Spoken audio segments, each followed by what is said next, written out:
ஓம் முருகா வெற்றிவேல் முருகா. வேலுண்டு வினையில்லை, மயிலுண்டு பயமில்லை. என் அன்பு தங்கமே, உனக்கு ஒரு மகிழ்ச்சியான செய்தியை கூறவே உன் அப்பா நான் இன்று உன்னை தேடி வந்துள்ளேன். இன்று இரவு உனக்கு ஒரு அழைப்பு மணி வருகின்றது. யாரப்பா இரவு போய் அழைப்பது என்று கேட்கின்றாயா? நீ எதிர்பார்த்த நபர்தான். பகல் முழுவதும் அந்த அழைப்புக்காக காத்திருந்தாய், ஆனால் வரவில்லை. நீ ஏமாற்றத்துடன் இருந்தாய். இப்படி என்னை ஏமாற்றி விட்டீர்களே அப்பா, நான் எவ்வளவு நேரமாக அந்த அழைப்பிற்காக காத்து கொண்டிருந்தேன் அல்லவா? அது உங்களுக்கு தெரிந்தும் இப்படி அழைப்பு வராமல் இருக்கின்றதே என்று மெதுவாக தலையணையை நோக்கி நீ படுக்கும் பொழுது உன்னை தேடி அந்த அழைப்பு வரப்போகின்றது. அழைப்பில் உனக்கு மிகவும் மகிழ்ச்சியான செய்தி ஒன்று தரப்போகின்றது. உன் வாழ்க்கைக்கான மிக முக்கியமான செய்தி ஒன்று அந்த அழைப்பில் இருக்கின்றது.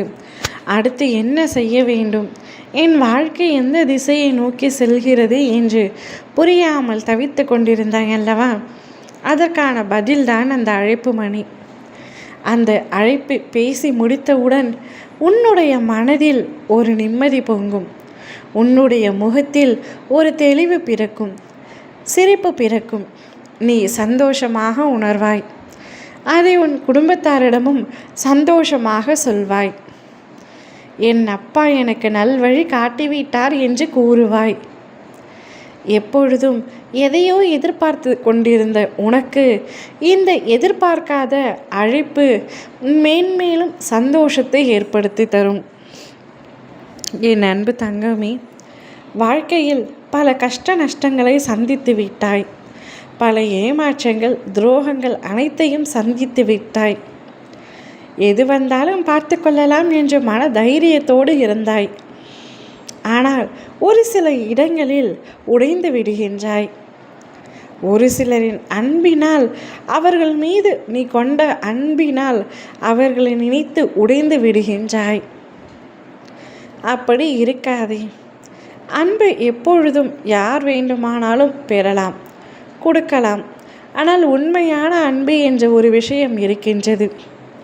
நீ உண்மையாக ஒருவர் மீது அன்பை செலுத்திவிட்டாய் என்றால் அவர்களும் அதே உண்மையுடன் இருக்க வேண்டும் என்று எதிர்பார்க்காதே. அது உனக்கு ஏமாற்றத்தில் தான் முடியும். அந்த ஏமாற்றம் உனக்கு வலிமிக்கதாகத்தான் இருக்கும். என் அப்பா என்னை இப்படி செய்துவிட்டார் என்று பின்பு என்னை கடிந்து கொள்கின்றாய். அளவோடு இருந்தால்தான் எதிலும் ஆனந்தம் உண்டாகும். உன்னை சுற்றி இருக்கும் உன்னுடைய குடும்பத்தை நேசி. உனக்காக எதையும் செய்யக்கூடியவர்கள் அவர்கள் மட்டுமே. தேவையில்லாத அன்பிற்காக ஏங்காதே. வாழ்க்கையில் சந்தோஷம் இல்லை என்று சொன்னாய். உனக்கான சந்தோஷ செய்தி வந்துவிட்டது. அடுத்து என்ன செய்ய வேண்டும், எப்படி வாழ வேண்டும் என்பதை நீதான் யோசித்து முடிவெடுக்க வேண்டும். மகிழ்ச்சியாக இரு. உன்னுடைய வாழ்க்கை நிச்சயம் மகிழ்ச்சியான கோட்டில் செல்லத்தான் போகின்றது. அதற்காக காத்து கொண்டிரு. அனைத்தும் நல்ல விதமாக நடக்கும்.